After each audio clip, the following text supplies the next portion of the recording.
We are going to discuss relation between molality and molality. आपको पता होगा कि मोलैलिटी को हम कैपिटल M से दिखाते हैं, मोलैलिटी को कैपिटल M से दिखाते हैं, और मोलैलिटी को हम स्मॉल m से डिनोट करते हैं।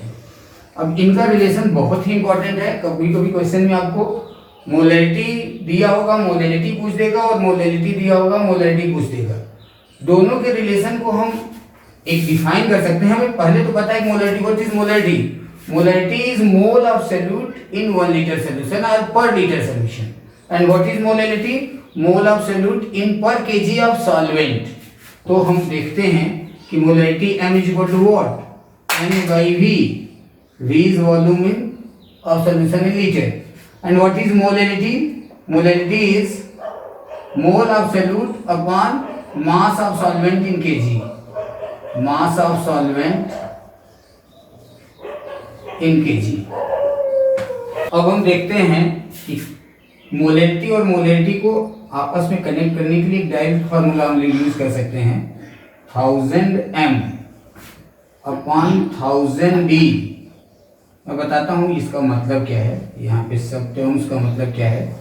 जहाँ पे M, कैपिटल M बताता है मोलैलिटी, और स्मॉल m बताता है मोलैलिटी, D बताता है डेंसिटी ऑफ सॉल्यूशन। और याद रखने की बात यह है कि डेंसिटी हमेशा ग्राम पर ml में ही रहता है। अगर दूसरी यूनिट में तो आपको चेंज करना पड़ेगा। और mb is what? Molar mass of solute. Molar mass of solute. इसमें हम कुछ क्वेश्चन करते हैं, इस पे, और उसको हम डिटेल में देखते हैं। एक एग्जांपल लेते हैं, ठीक। एक क्वेश्चन लिखते हैं, जैसे कि दिया है कि 1 molar H2SO4 solution have density 1.2 gram per ml,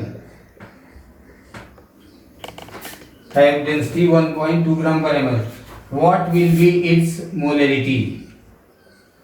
What will be its molality? देखिए इस क्वेश्चन को हम लोग सॉल्व करते हैं। सॉल्यूशन आप एक बार चाहें तो अपने से ट्राई करें, और नहीं तो हम लोग सॉल्व करते हैं। अब देखते हैं, हम डायरेक्ट फार्मूला लगाते हैं। Molality is equal to 1000 M upon 1000 D minus MMB। हमने आपको पहले भी बताया इसका क्या मतलब होता है। मोलैलिटी दिया है 1 into 1 upon 1000 into 1.2 minus M, molarity is 1. What is molar mass of H2SO4? 98, and it comes out to be what?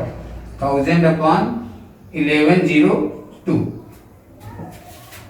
1102. If you calculate, it comes out to be what? 0.90 molar.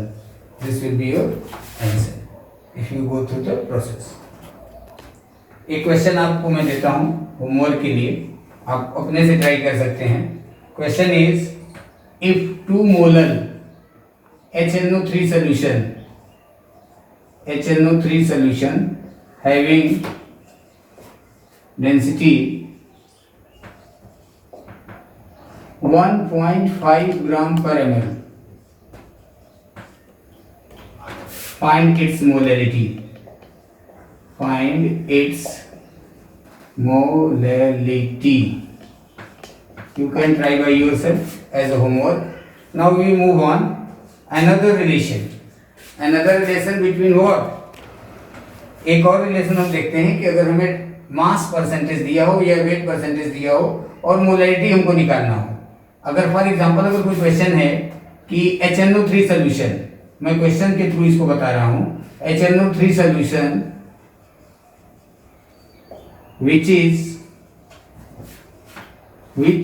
is 10% weight by weight,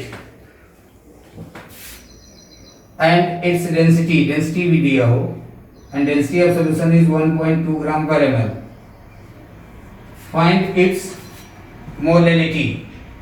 तो हम क्या करेंगे, molality के लिए formula हम आपको एक shortcut बताते हैं। मोलैलिटी इज इक्वल टू लिखेंगे x into D into 10 upon molar mass of solute, molar mass of solute, molar mass of solute, जहां पे x क्या है, x is mass by mass और weight by weight percentage, d is density of solution, again density of solution हमेशा होना चाहिए आपका क्या, ग्राम पर ml, और 10 is 10 and m is the molar mass, ये बात याद रखिए।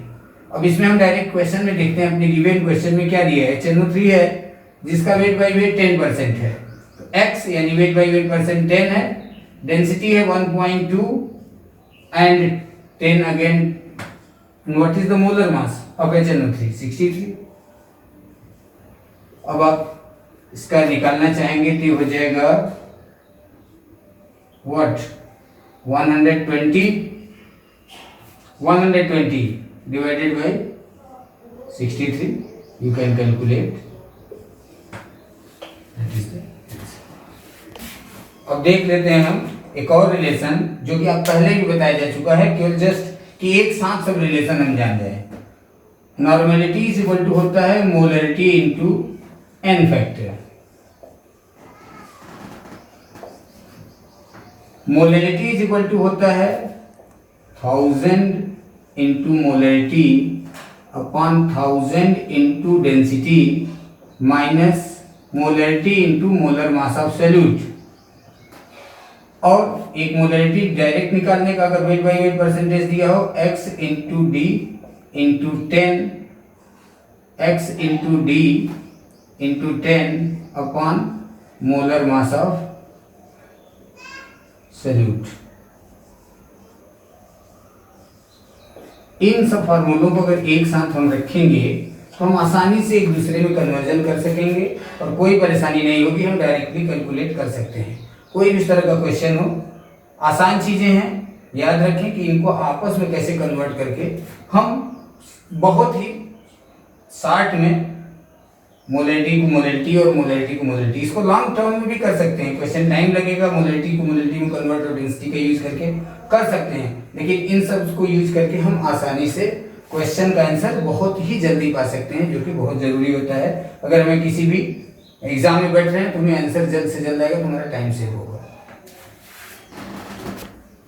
अब हम देखते हैं कि अगर हम कोई सोल्यूशन है, जैसे मान लीजिए कोई सोल्यूशन है जिसका मोलैरिटी M1 है, वॉल्यूम V1 है, और दूसरा कोई सोल्यूशन है जिसकी मोलैरिटी M2 है और वॉल्यूम V2 है, इन दोनों को मिक्स कर दें आपस में, एक रिजल्टेंट सोल्यूशन की मोलैरिटी क्या होगी, ऐसे बहुत सारे क्वेश्चन हमें पूछे जाते हैं।